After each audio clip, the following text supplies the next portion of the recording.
What if one of the first things you learned about financial markets was wrong? You've probably heard this explanation countless times. When there are more buyers than sellers, price goes up. When there are more sellers than buyers, price goes down. It sounds logical, it's simple, and that's exactly why so many people never question it. But here's the problem. Every single trade in every financial market requires one buyer and one seller. Always. If you buy one share, someone else has to sell one share. If institutions purchase 10 million shares, someone else must sell 10 million shares. The number of buyers and sellers is always equal. So if buyers and sellers are always matched, why does price move? That's the question professional traders ask. And the answer completely changes the way you understand supply, demand, volume, and market movement. Today, we're going to break down one of the most misunderstood concepts in trading. We'll explain why price doesn't move because there are more buyers than sellers. We'll explore how professional traders actually think about supply and demand. We'll connect this idea with volume analysis, effort versus result, liquidity, and institutional order flow. By the end of this video, you'll never look at market movement the same way again. Part 1. The first misconception. Let's start with the statement everyone has heard. Price rises because there are more buyers than sellers. Think about it carefully. Imagine you want to buy 100 shares of Apple. Can you buy those shares if nobody is willing to sell? No. A transaction only exists when both sides agree. Every completed trade contains exactly one buyer and exactly one seller. Not sometimes. Every single time. If 1 million shares traded today, then exactly 1 million shares were bought, and exactly 1 million shares were sold. Not 1.2 million buyers, not 800,000 sellers, exactly equal. So the number of buyers and sellers never explains price movement. That means something else is happening. Part 2. The auction process. Financial markets operate like auctions. Imagine an auction house selling a rare painting. The auctioneer announces a price. Someone bids, nobody accepts. The auctioneer raises the price. Another bidder joins. Eventually, someone agrees. The transaction happens. Notice what changed. Not the number of buyers. The price changed until supply and demand matched. Markets work exactly the same way. The market continuously searches for prices where buyers and sellers can agree. Price is simply the mechanism that balances supply and demand. It is not a scoreboard showing who has more people. Part 3. Aggressive orders move. Price. Now, let's introduce a concept many retail traders never learn. There are two main participants: passive traders, aggressive traders. Passive traders place limit orders. They wait. Aggressive traders use market orders. They demand immediate execution. Here's the important part. Market orders consume available liquidity. If aggressive buyers continue lifting every offer available, price must move higher until enough sellers appear. Notice what happened. There weren't more buyers than sellers. There were simply buyers willing to pay increasingly higher prices. The same logic works in reverse. Aggressive sellers hit every available bid. Eventually, lower prices become necessary to attract buyers. Again, equal buyers, equal sellers, different urgency.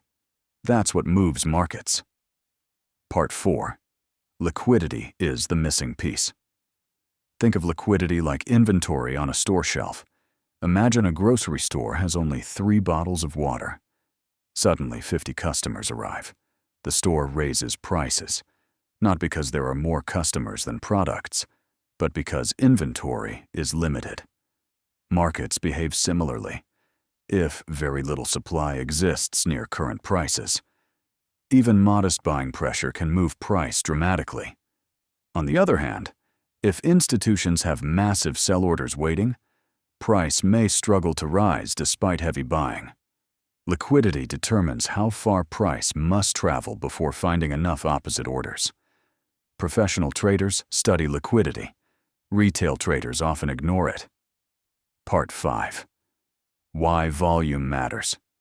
Price tells you where the market moved. Volume tells you how much participation occurred. Price without volume tells only half the story. Imagine two identical breakouts. The first breakout occurs on extremely high volume. Institutions participate. Participation expands. Liquidity is consumed. The move has credibility. The second breakout occurs on very low volume. Few participants join. Liquidity remains untouched. The breakout becomes much less convincing. Same chart, different story. Volume provides context. Without context, price can easily be misunderstood. Part 6. Effort versus result. One of the oldest principles in market analysis comes from effort versus result. Effort equals volume. Result equals price movement. Now let's examine several situations. Example 1. Huge volume. Tiny price movement. That means enormous effort produced very little result. Why? Because large opposite orders absorbed demand. Institutions may be distributing shares. The market appears strong, but hidden selling prevents progress. Example 2. Small volume, large price movement. Very little effort creates significant results. Supply is scarce.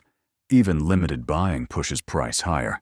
The path of least resistance favors buyers. Professionals constantly compare effort against result.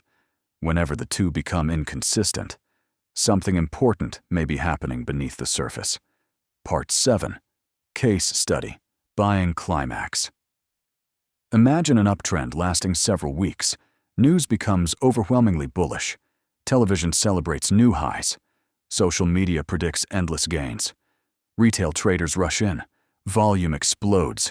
Price surges. Everything appears perfect. But suddenly, the market stops climbing. The next day, selling begins. What happened? Institutions used retail enthusiasm as liquidity. Instead of buying, they sold into emotional demand. High volume represented heavy participation. But participation came from both sides. Professionals exited. Retail entered. The chart looked bullish. Volume revealed something very different. This is one reason buying climaxes often appear near important tops. Part 8. Case study. Stopping volume. Now imagine the opposite. Markets have been falling for weeks. Fear dominates. Everyone expects lower prices. Suddenly, one day records enormous volume. Price falls sharply early, but closes well above the lows. Why? Large buyers absorb aggressive selling. Selling pressure finally meets strong demand. The market hasn't necessarily reversed, but professional accumulation may have begun. Stopping volume doesn't guarantee a bottom. It signals that someone large may be absorbing available supply. That's why professionals monitor follow-through instead of reacting immediately. Part 9. Volume divergence. Sometimes price makes new highs. Volume doesn't. Participation weakens. Momentum slows. Fewer traders support higher prices. This doesn't guarantee reversal, but it raises questions. Other times, price reaches new lows. Volume declines. Selling pressure weakens. The market may simply be running out of sellers. Volume divergence should never be used alone. Instead, combine it with structure, support, resistance, liquidity, and overall market context. Professional traders rarely rely on one signal. They build evidence. Part 10. The institutional perspective. Institutions don't ask, are there more buyers? Instead, they ask, where is liquidity? Where are stop-loss orders? Where can large positions be executed efficiently? How much volume supports this move? Who is trapped? Who is emotional? Where is supply concentrated? These questions reveal far more than simplistic buyer versus seller explanations. Part 11. Putting everything together.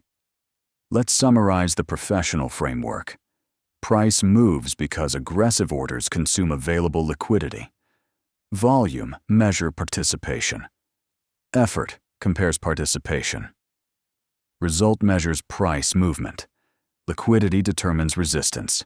Institutions create footprints through volume. Buying climaxes reveal distribution.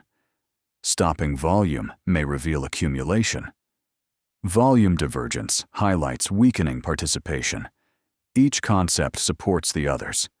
No single indicator explains markets. Professional analysis comes from combining multiple pieces of evidence. Final thoughts, the phrase, "more buyers than sellers," sounds intuitive. But markets don't function that way.